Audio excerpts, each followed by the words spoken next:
Soccer Mania, kembali lagi di Soccer Angels News. Kami akan selalu hadir menyajikan berita bola terbaru spesial untuk kamu.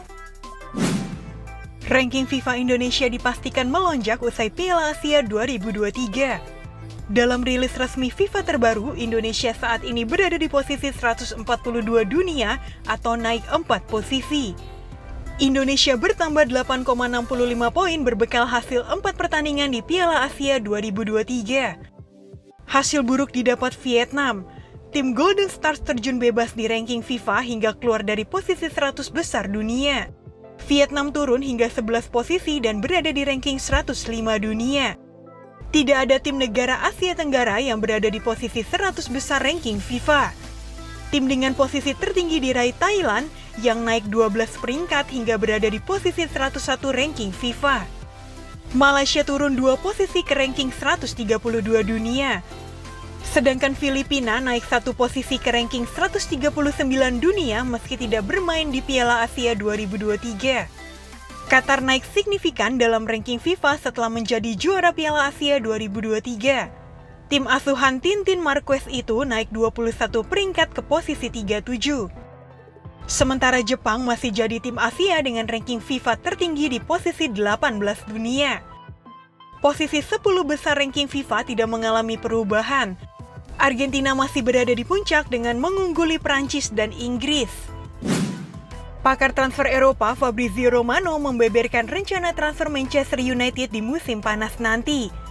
Setan Merah dilaporkan akan mencoba mendatangkan Michael Olise dari Crystal Palace. Manchester United dirumorkan akan kehilangan 2 winger mereka di musim panas nanti. Jadon Sancho dan Facundo Pellistri dirumorkan bakal dilepas sehingga mereka perlu mendatangkan winger baru. Beberapa bulan terakhir, pemandu bakat MU mengamati aksi sang winger. Mereka sangat terkesan dengan aksi Olise bersama The Eagles. Winger 22 tahun itu diyakini bakal membuat sektor sayap Setan Merah semakin hidup.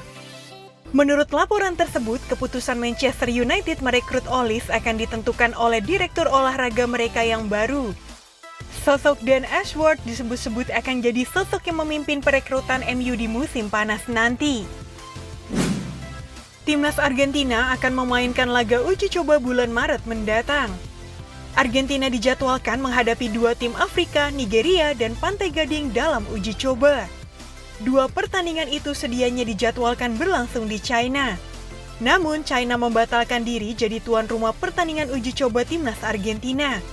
Negeri Bambu menarik diri karena kecewa Lionel Messi absen membela Inter Miami pada laga pramusim di Hong Kong.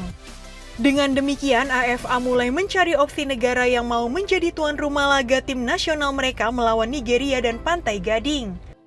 Melansir El Futbolero Argentina, ada 4 negara yang masuk daftar tim Tengo.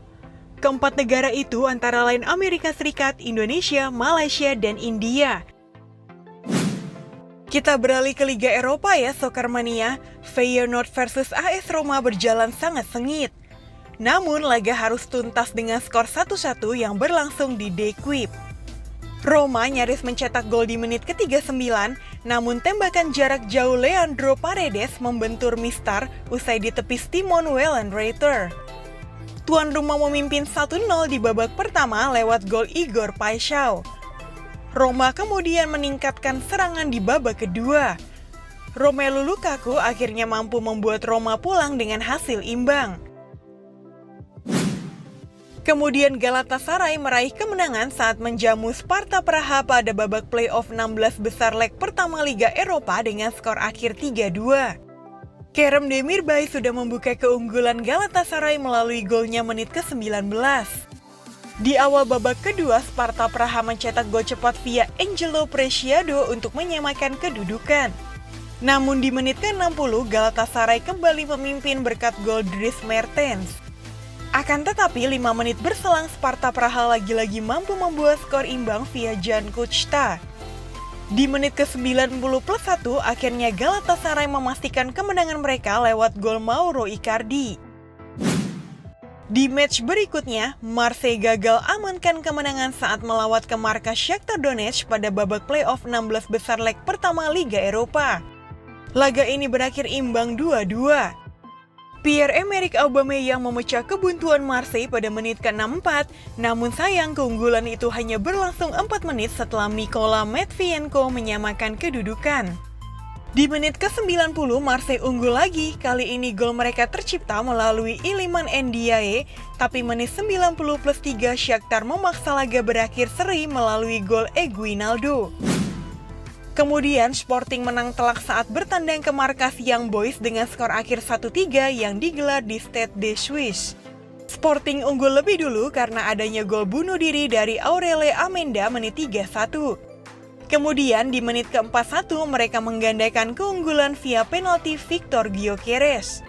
Di penghujung babak pertama, Young Boys sempat menipiskan jarak melalui gol Filip Ugrinic. Di awal babak kedua, menit ke-48, Sporting mencetak gol ketiga mereka melalui Gonçalo Ignacio. Tidak ada gol yang tercipta lagi dari kedua tim sampai peluit panjang dibunyikan.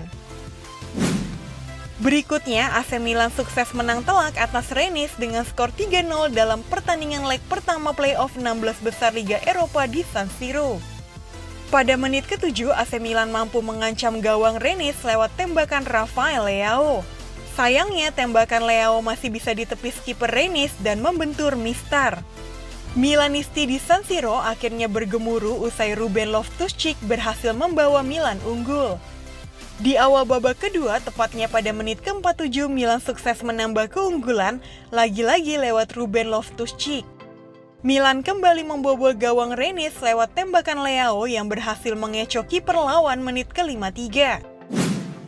Di match lain, Benfica juga raih kemenangan kandang saat menjamu Toulouse dengan skor tipis 2-1 yang digelar di Estádio do Sport Lisboa.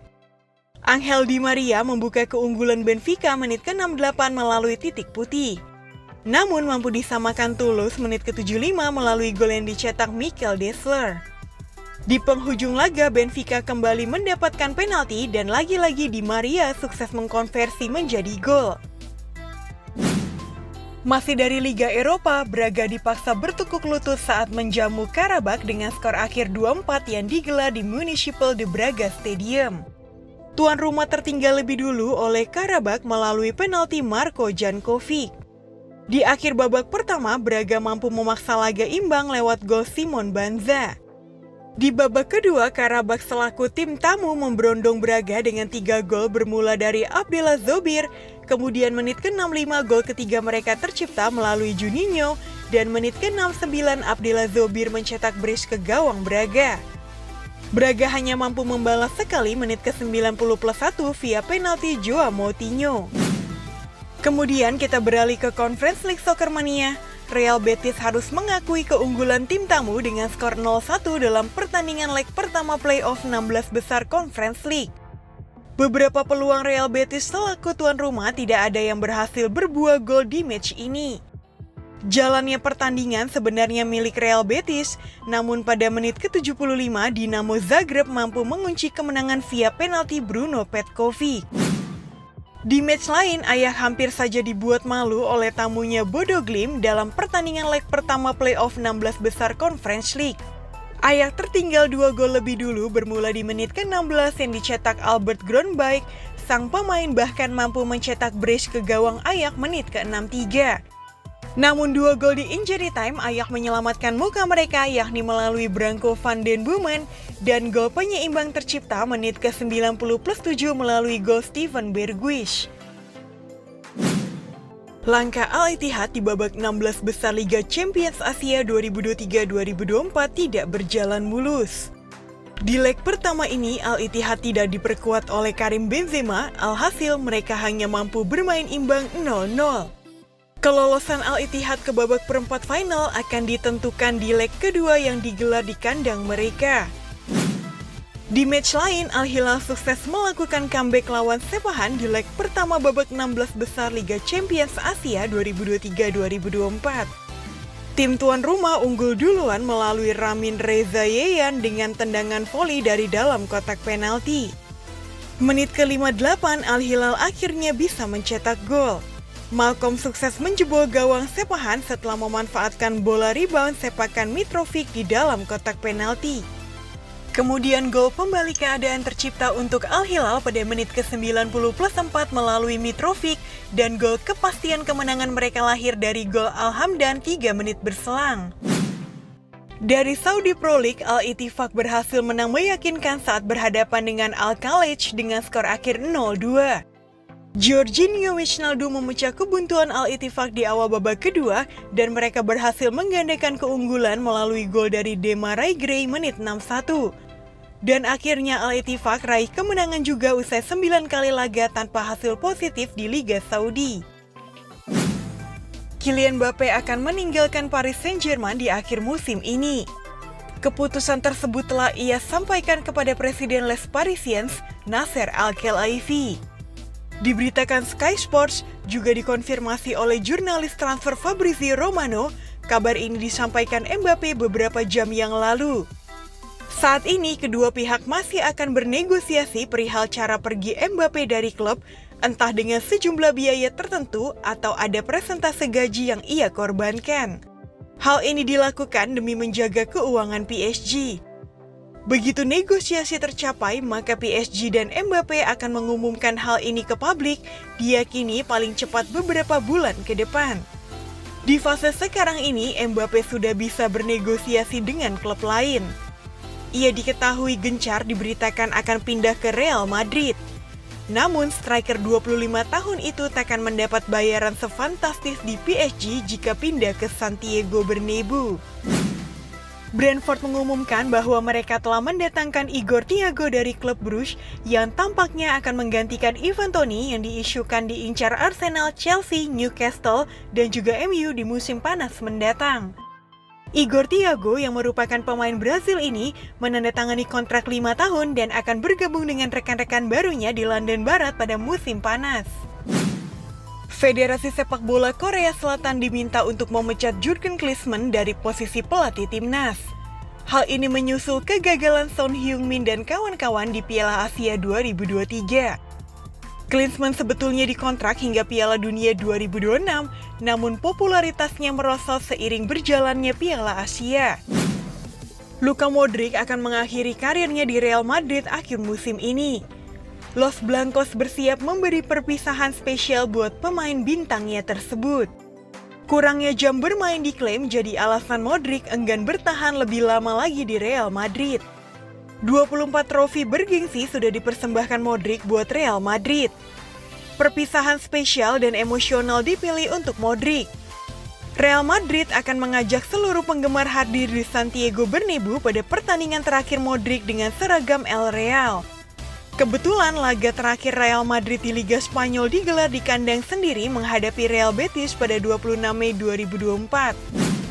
Lionel Messi bersama Inter Miami melawan Newell's Old Boys dalam pertandingan persahabatan yang digelar di Stadion DRV PNK. Laga ini tentu sangat emosional bagi Lionel Messi karena Newell's Old Boys merupakan mantan klubnya. Di babak pertama, kedua tim tidak mampu mencetak satu gol pun dari kesempatan yang didapat. Namun di babak kedua, Schneider Borgelin membuka keunggulan Inter Miami menit 64. Akan tetapi, kemenangan Inter Miami sirna usai Franco Martin Diaz mencetak gol penyeimbang. Ini menambah catatan buruk Inter Miami di pramusim mereka. Sekian berita bola hari ini, saksikan berita bola selanjutnya hanya di Soccer Angels News. Dadah!